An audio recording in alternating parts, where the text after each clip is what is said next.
A twist of fate. Himiko stumbles through the alleyway, her mind wrapped in a foggy haze. She has lost track of time, how long she's been wandering through back alleys and streets. She just knew she had to keep going, to get away. It had been hours since she stopped to take a break, to scavenge for something to eat or drink. She just wanted to keep going. Eventually, her attention was drawn to a commotion in the distance, the wonderful smell of blood in the air catching her attention. She stumbled her way towards it, filled with a deep need to find the source of the blood. As she approached, she began to hear the sounds of fighting and hearing the words hero and villain, but she never managed to make it out of the alleyway. As she stumbled and fell, her strength leaving her and things fading to black, the last thing she saw was a small kid with a mop of green hair walking towards her. She could barely pick out his question, "Are you alright?" As she fell unconscious, the last thought on her mind was, why did he care about her? Ainko was looking around frantically for Izuku. As they were headed out to a shopping trip, a villain whose quirk allowed him to create razor blades from his body started threatening people in the shopping district. Heroes responded quickly, but whenever a villain attack occurs there is always chaos. She knew her son had definitely rushed off to watch the heroes in action, but she couldn't find him in the crowd that was forming. Mom. After a few tense moments, Ainko breathed a sigh of relief as she saw Izuku coming out of an alleyway. "There's a girl back here, she needs help." Filled with concern over his words, Ainko followed him to the alleyway and gasped at what she saw. A girl with disheveled ash blonde hair was laying passed out on the ground. She was pale and thin, with dirty, torn clothes. On top of that, there was a worrying amount of dried blood on her clothes, too much for all of it to be hers, if Ainko had to guess. "We have to help her. Ems should be coming soon. We can tell them about her, dear. In the meantime we need to see if her parents are here." Although something told Ainko that she wasn't going to find them. Izuku just looked up at his mom from where he was kneeling next to the girl. "I'm going to stay here and wait with her." Ainko sighed and gave her son a soft smile. "Always the hero. Okay, but if there is any trouble you come running, alright?" Izuku nodded vigorously. "You bet." Ainko then left the alleyway and was asking around if anyone was missing a daughter, the weight in her stomach growing as she was forced to acknowledge the fact that her parents were not there. It only took a few minutes for Ems to arrive, and they began to treat the people caught up in the attack. Fortunately most of the wounds were just cuts and bruises, nothing too serious. It took her longer than she would have liked, but eventually Ainko was able to speak to one of the Ems workers. "There is a girl in the alleyway with my son. She looks like she is in serious condition and needs help. Why didn't you say so sooner?" Led the way. The paramedic followed Ainko to the alley where Izuku was, and after taking one look at the scene ran off to get extra help. Izuku had sat down and adjusted the girl so that her head was resting in his lap. Ainko looked at her son in concern when he looked up at her, embarrassed. She just looked so uncomfortable the way she was laying there. It didn't take long for the paramedic to return with a partner and a stretcher, and they carefully loaded her onto it. While the second paramedic was busy wheeling the stretcher out of the alleyway, the first paramedic turned to Ainko. "What happened here?" Izuku spoke up. "When the fighting broke out I was trying to get a better view of things, and happened to hear my friend in the alley. I don't know what happened to her, but I couldn't just leave her." The paramedic looked at Izuku, and then back at Ainko with skepticism in his eyes while she looked down at her son. "Yes, that's what happened. She is a friend of his, but we haven't been able to get a hold of her parents. If you let us come with you, can we try again at the hospital?" The paramedic just sighed. "Okay, come with us.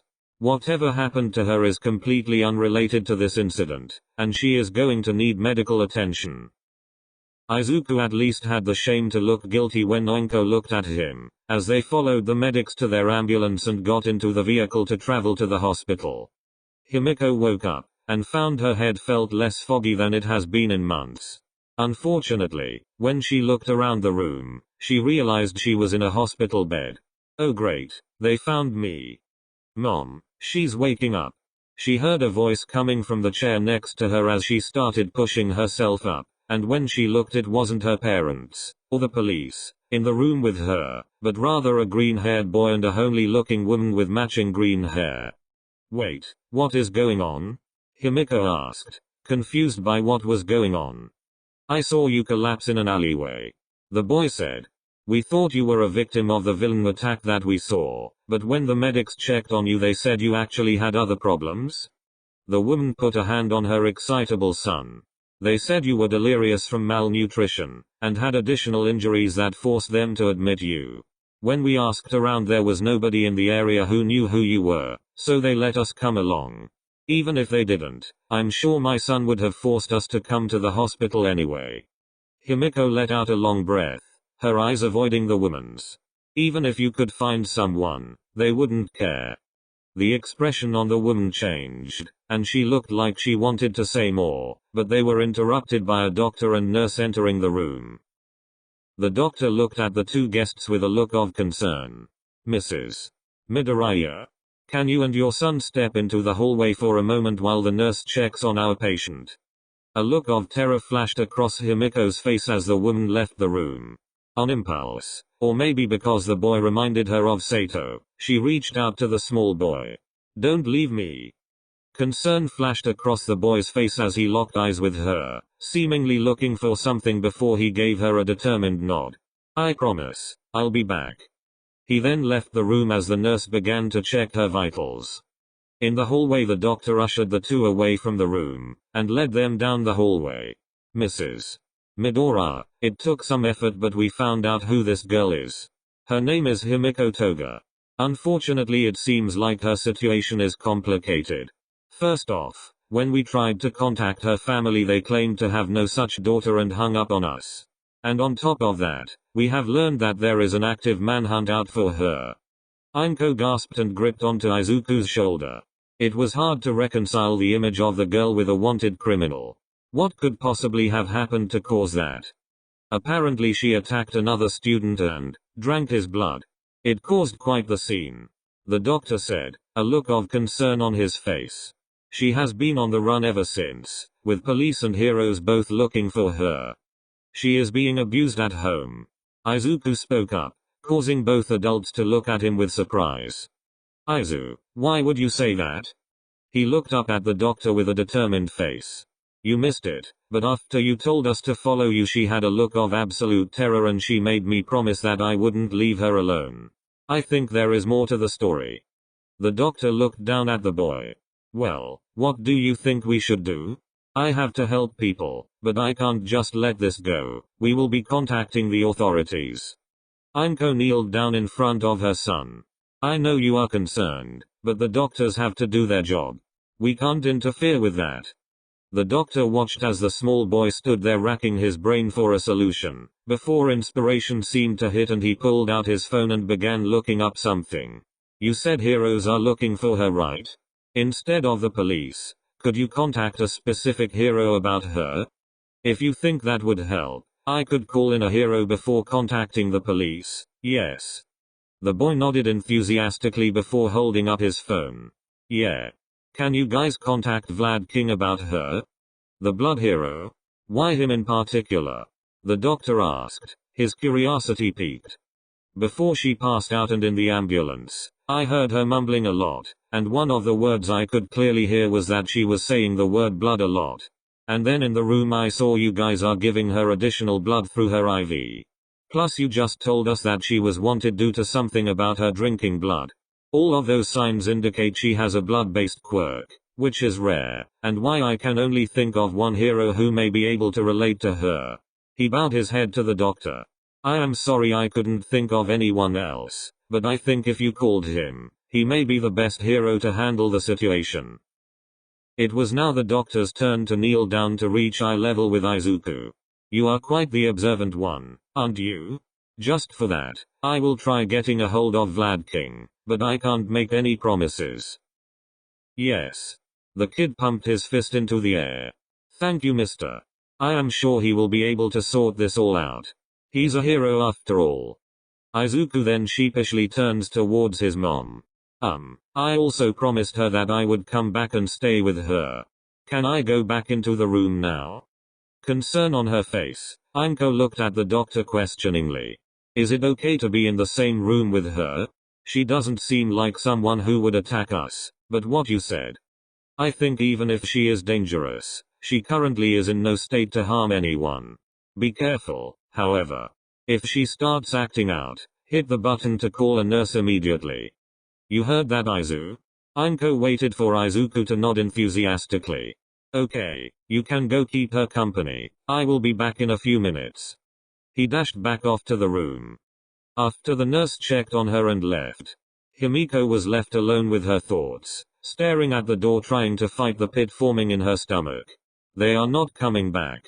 They are going to leave you and then you are going to be taken away. You are going to jail and there is nothing you can do about it.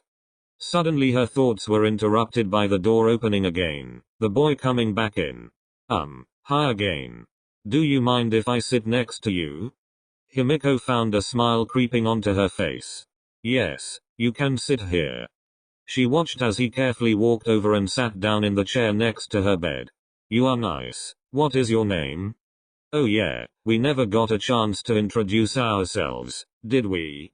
I'm Izuku Midoriya. What's your name? My name is Himiko Toga. Nice to meet you, Toga. Hearing her last name, Himiko found herself involuntarily wincing. Please, call me Himiko. I don't really like my last name right now. Oh, is this why we found you by yourself? Himiko looked into his earnest eyes, full of caring and no judgment. Somehow, she felt calmer just looking into them. It was a different look than what she has experienced for as long as she can remember. Yeah. It's a long story. Well, don't push yourself if you don't want to. I told you I'm not going anywhere. Himiko was filled with confusion. Why are you being so nice to me? Because it's what heroes are supposed to do. Izuku pumped his hand into the air, as if to emphasize his point. Himiko found herself smiling at his earnestness. After introductions, the two sat there and Izuku kept her occupied with small talk, which mostly ended up being Izuku gushing about heroes and Himiko listening. After a short while his mother, who introduced herself as Anko, came back as well, and the three continued to talk. Eventually they heard a knock on the door, and a tall man wearing a red jumpsuit with white gauntlets entered the room. Anko felt her heart breaking as she watched realization crawl across Himiko's face, only to quickly turn into a look of absolute betrayal and panic before she tried to scramble off of the bed. No. I don't want to go to jail. I don't want to go back to them. Izuku jumped into action and grabbed Himiko's shoulder. It's okay. This is Vlad King. I think he can help you. Kan observed the girl in the bed as she appeared to be having a panic attack, folding his arms and keeping a respectful distance. The boy is right. I am not here to take you anywhere, at least not yet. Allow me to introduce myself. I am Sekijiro Kan, better known as the blood hero Vlad King. But you can just call me Kan. The girl seemed to pause at the word blood. You are a blood hero? But blood quirks are cursed and villainous. Who told you that? My parents. Himiko bit her lip and looked back and forth between the three people in the room. I see. The boy was right after all. Kan quietly said to himself. Maybe I can help you. How would you feel if I told you that you never will have to go back to your parents? Really? You can do that? Himiko seemed to perk up at that offer. Vlad King was taken off guard by her enthusiasm, and he could swear he heard Mrs. Midoriya's heart breaking at the girl's response. More evidence to support the boy's theory. Yes, but you will have to be honest with me. Himiko bit her lip and glanced towards both Midoriyas hesitantly. Anko was the one who spoke first. If you don't want us here for this, we can leave. But I want you to know we won't judge you for what you say. Himiko looked at them.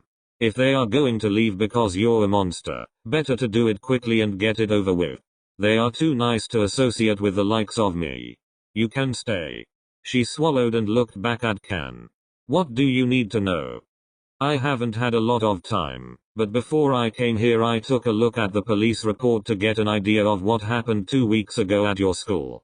But that is only one side of the story. Can you tell me what happened from your perspective?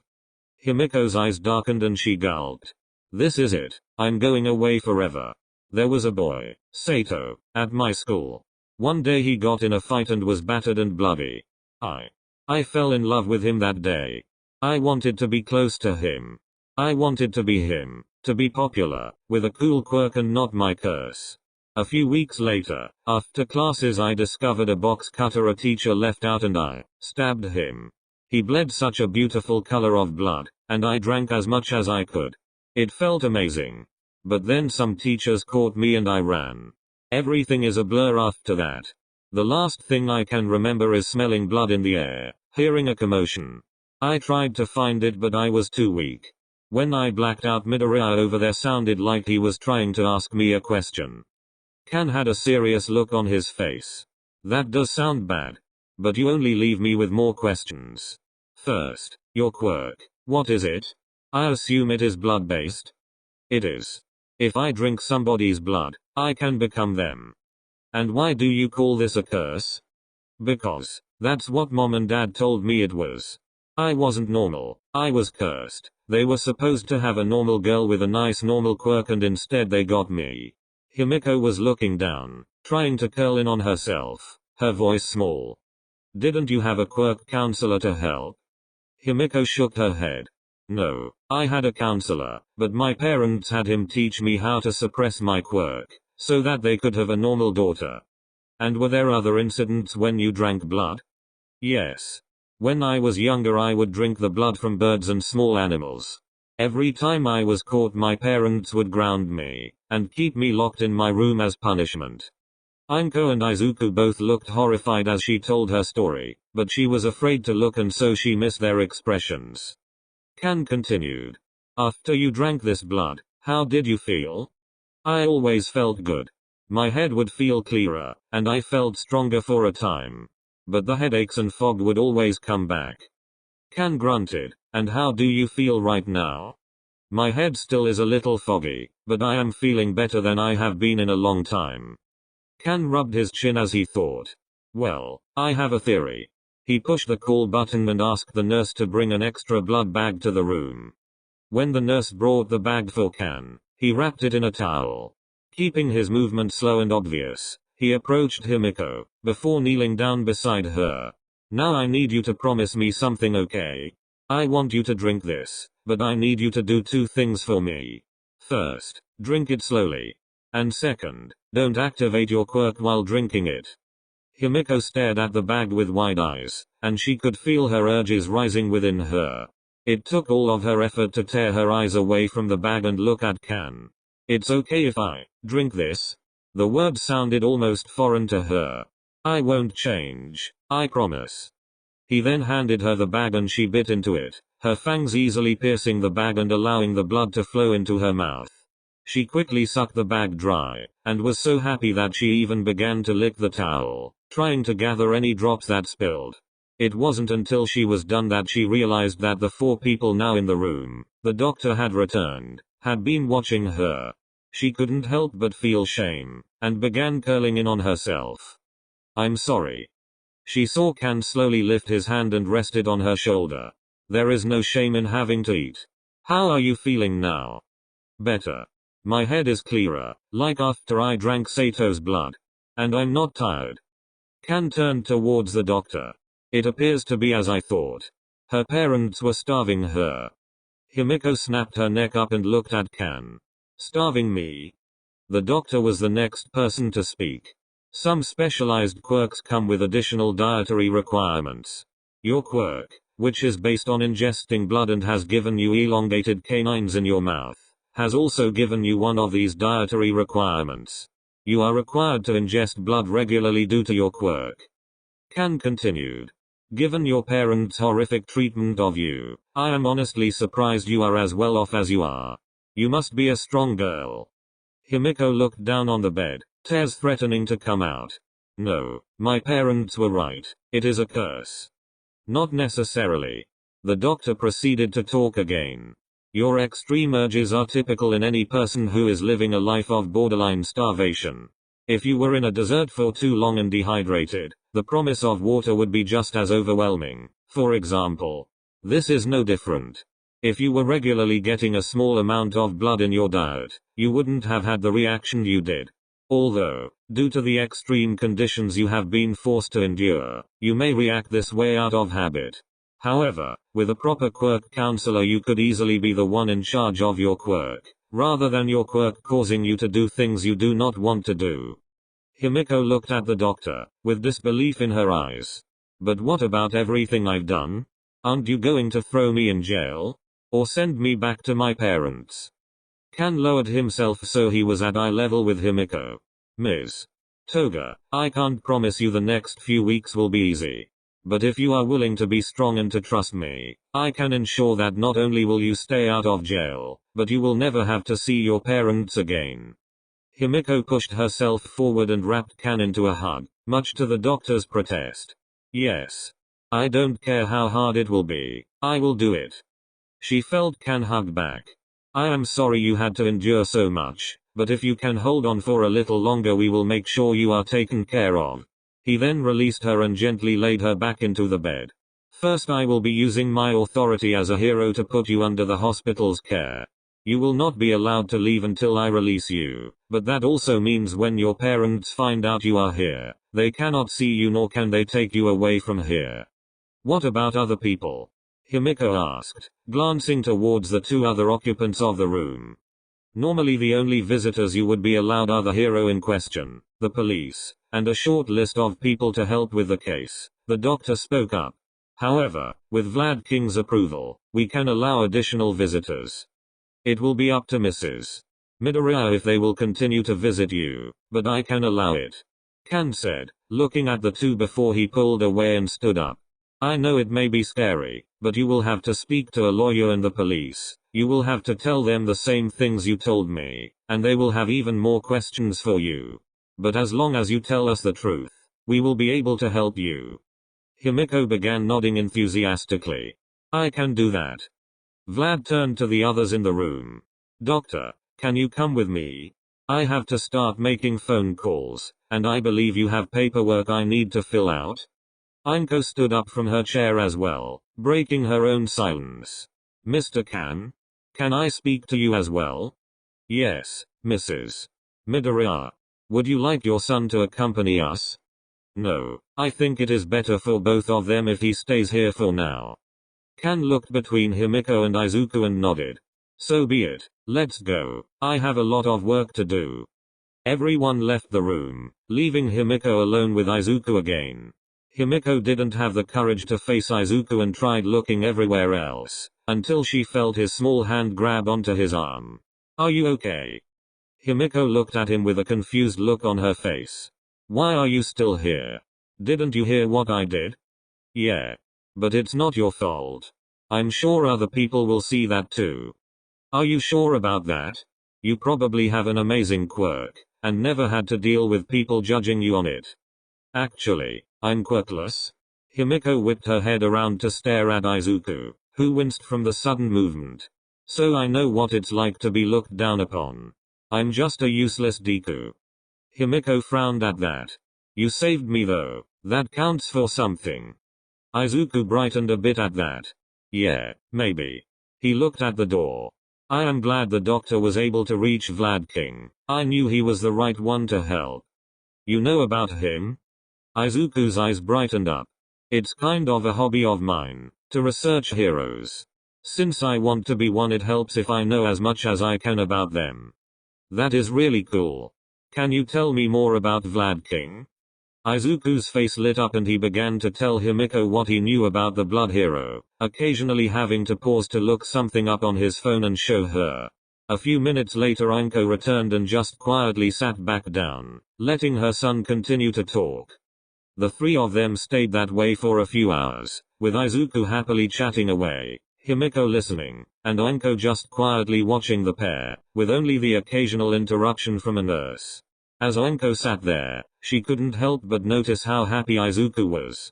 It made her wonder about the girl's parents. Given her own struggles with Izuku's quirklessness, she couldn't help but wonder what possessed them to treat her so horribly. Eventually their routine was broken by a loud rumbling coming from Izuku's stomach, a reminder of how late it was getting. Seeing the time, Ainko stood up and collected the bags from their earlier shopping trip before turning to the two teens. I'm sorry Himiko, but we really must be going. It's getting late, and the hospital will force us to leave soon anyways. Himiko's face fell when she heard that. Will you come back tomorrow? Ainko looked at Izuku's enthusiastic face, and then back at her. I think we can, yes. It's the least we can do for you. Thank you. Himiko felt herself tearing up as she watched the two leave. It was a strange feeling, knowing that someone genuinely cared about her,